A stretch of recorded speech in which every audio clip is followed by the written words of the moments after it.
তৃণমূল ভয়ে সৌগত মোল্লার ঘনিষ্ঠ সৌগত মোল্লা যারা গুন্ডা পুষে রেখেছে সেই গুন্ডা দিয়ে ফলাচ্ছিল, সেই গুন্ডা হারমাতগুলো আমাদের ভাইজানের গাড়িকে আটক করেছে।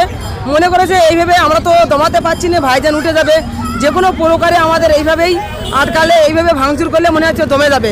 কিন্তু আমাদের এমএলএর নাম নওশাদ সিদ্দিকী, কোনোদিন সে হার মানতে শিখিনি। সে সবসময় ভাবে যে মানুষকে কিভাবে আমি কারো কোনো মানুষের বিভ্রান্ত করাতে যাব না, কারো কোনো ঝামেলায় পা জড়াতে দেবো না, এই ভাইজান এটিই চায়।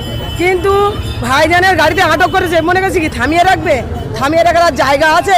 হার মাতকে বলছি যেন আপনি একটু সাবধান হয়ে যান। আমরা তো মনে করছি যে আপনাকে যদি সরাসরি পাই আপনাকে আমরা জামাই আদুই করবো, আমরা জামাই আদুই করতে চাই তোমাকে। তুমি বড্ড বড় বেরোচ্ছ, তুমি যাই আমাদের ভাইজানের গাড়িতে শ্মশান আটক করছো, এখানে ঝামেলা করছো, ওখানে মারপিট করছো, কি মনে করছো? মারপিট আমরাও করতে জানি, কিন্তু বারে বারে খাবে তুমি ভিড়ে গেছি ধান, একবার বার করবো আগড়ার বাতান। আমরা বারবার তোমাকে ছাড়ছি, কিন্তু এর পরিবর্তে আমরা আর ছাড়তে চাইনি। সবসময় এইবারে আমরা কি করব, আমাদের যখন ভাইজানে কোনো অত্যাচার করতে যাবে, আমরা যে হারে মিছিল নিয়ে যাবো, যেখানে সেইখানে যে দাঁড়িয়ে থাকে তাকে একদম পুরো পিঠের ছাল তুলতে তুলতে পুরো থানায় নিয়ে আসবো। আপনি বলছেন যে তৃণমূলের লোকরা হামলা করেছে, কিন্তু সকাল মোল্লা একটা ফটো দেখে নওশাদ সিদ্দিকীর পাশে যে এই ছেলেটা হামলা করেছে, সৌগত মোল্লা কিভাবে বলতে পারে? সৌগত মোল্লা কিভাবে জানতে পারে যে এই ছেলেটাই মারলো? নিশ্চয়ই ওনাকে বলে দিয়েছে, ওনাকে পাঠিয়েছে। ওই বেহতা প্রধানের ছেলে মারলো, তাহলে সৌগত মোল্লা কি করে জানলে? নিশ্চয়ই সৌগত মোল্লা পাঠিয়েছিল, তাই ওই জন্য।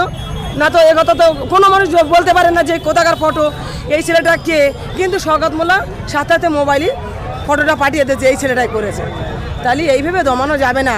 সৌগত এখন ভাবছে এখানে ভাঙড়ে প্রাপ্তি হয়েছে, তা কি রাতে রাতে গিয়ে খবর নিয়ে দেখো, বোর কাছে গিয়ে কাঁদছে যে আমি কিভাবে ভাঙড়ে জিতবো, আমার জেতার কোনো সম্ভব নেই। যার কারণে ভাইজানের গাড়িতে আটক করছে। আটক যতই করুক, যতই হামলা করুক, যতই ভাঙচুর করুক, আমরা কোনোদিন কাউকে ছেড়ে কথা বলবো না। আমরা কাউকে আমরা ওনাদের মুখে ভাঙচুরও করবো না, কারণ সে প্রতিবাদও করবো না। প্রশাসনের কাছে দ্বারস্থ হবো, প্রশাসন কী ব্যবস্থা নিয়েছে। প্রশাসন 5 মিনিট 10 মিনিটের মতো গ্রেপ্তার করে নিয়েছে। এখানকার এমএলএ হবার সাধনাকে ঘুচিয়ে দেবো আমরা। খুব শখনার ভাঙড়ের এমএলএ হওয়ার। একটা কোনো জায়গায় যেতে পারছে না, কারো সহযোগিতা করছে না, কোনো মানুষকে এই এসআইএল ডিলেট হয়েছে, আজকে একটা ক্যাম্প করছে না, আর এমএলএ কি টাকাগুলো নিয়ে কি ক্যানিংয়ে যাবার ধান্দা?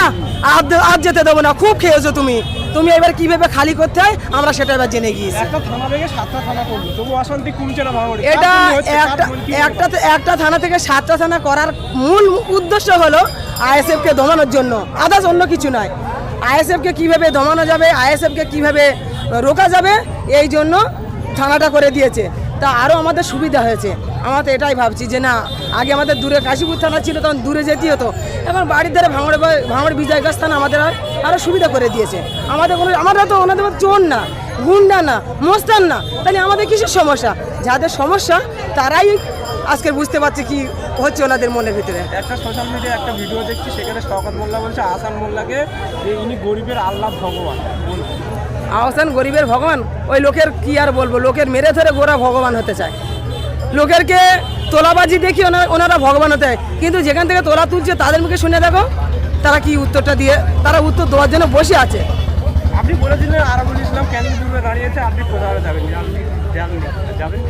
অবশ্যই যাব, কেন যাব না? আমার যাওয়ার কথাও বলছি, আমি যাচ্ছি না কেন? আমার ভাঙড়ে এক্ষুনি আমার যে সংগঠন, এখানে আমার যে এখানে যেতে আমি তো সৌগতার কতটা হাঁপিয়ে যাচ্ছে, তার চেয়ে তো বেশি আমি হাঁপিয়ে যাচ্ছি এখানে। কি বলছে সৌগত মোল্লা? বলছে সারা রাজ্যে সব থেকে বেশি মিটিল করে, হাসি হাঁপায় না, আপনি হাঁপিয়ে যাচ্ছেন। কোথায় মিটিল করছে? লোক হচ্ছে না কো, ফাঁকা জায়গায় যাচ্ছে, গাছপালার হাওয়া বাতাস খাচ্ছে, খেয়ে বার হয়ে চলে আসছে। কিছুদিন আগে বলেছিল সৌগত মোল্লা যে আইএসএফ চৌধুরী জায়গায় পাঠিয়ে দিয়েছে, এক জায়গায় যদি যেতে আমার নামে কুকুর অলরেডি পোষা হচ্ছে সব বাড়ি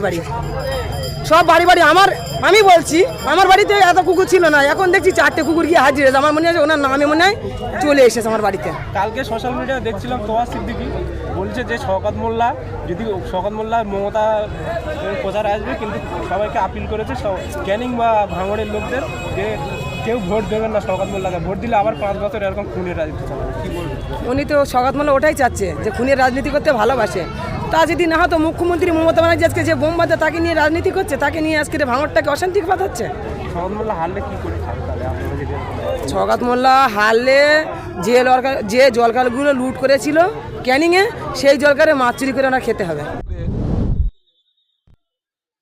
মানুষজনদেরকে যারা আজকে এই নির্বাচনী জনসভায় অংশগ্রহণ করেছে, আমি এই মাঠে দাঁড়িয়ে এসআইআর নিয়ে সম্ভবত একটা প্রোগ্রাম করেছিলাম না, তখনও স্বতঃস্ফূর্ত ভিড় ছিল মায়েদের বোনেদের, আজকেও ভিড় আছে, আজকের ভিড়টা একটু বেশি লাগছে। এর থেকে বার্তা যায় ভাঙড় বলছে খামচিহ্ন জিতছে, ভাঙড় বলছে খামচিহ্ন জিতছে।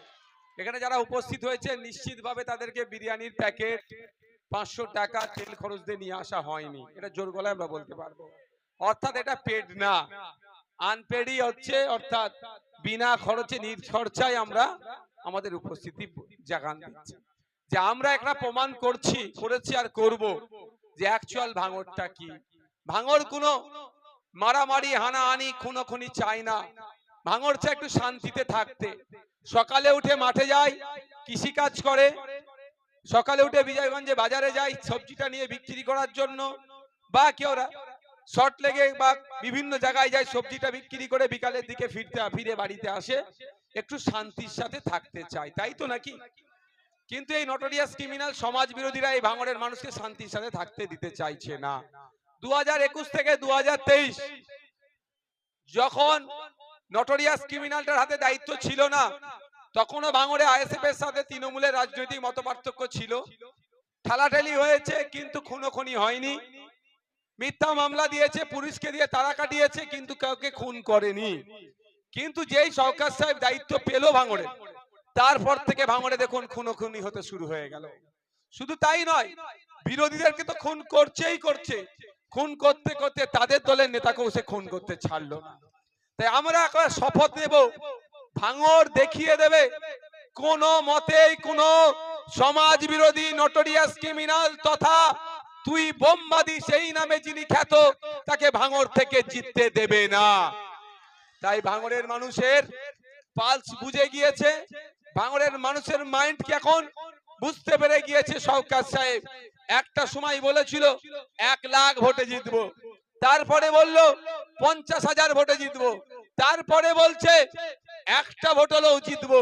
ব্যাপারটা হচ্ছে না, বুঝে গেছে কারিমুল, ওহিদুল, আলমগীররা, তৌফিকরা, নেতৃত্বরা মিলে ভাঙড়ের যে পরিবেশ তৈরি করে ফেলেছে, আর ভাঙড়ের মায়েরা বোনেরা রেডি হয়ে গিয়েছে ওই ক্যানিং এর নটোরিয়াস ক্রিমিনালকে খালি হাতে ক্যানিং পূর্বে পাঠাবে। বুঝে গিয়েছে, এখন উনি আতঙ্কে আছে কত ভোটে হারবো, তার আতঙ্কে আছে, তিনি গুনছেন। সেই জন্য বিভিন্ন জায়গায় তার দলের কিছু আমচা চামচাকে ছেড়ে দিয়ে আমাদের ডকেট করা, আমাদের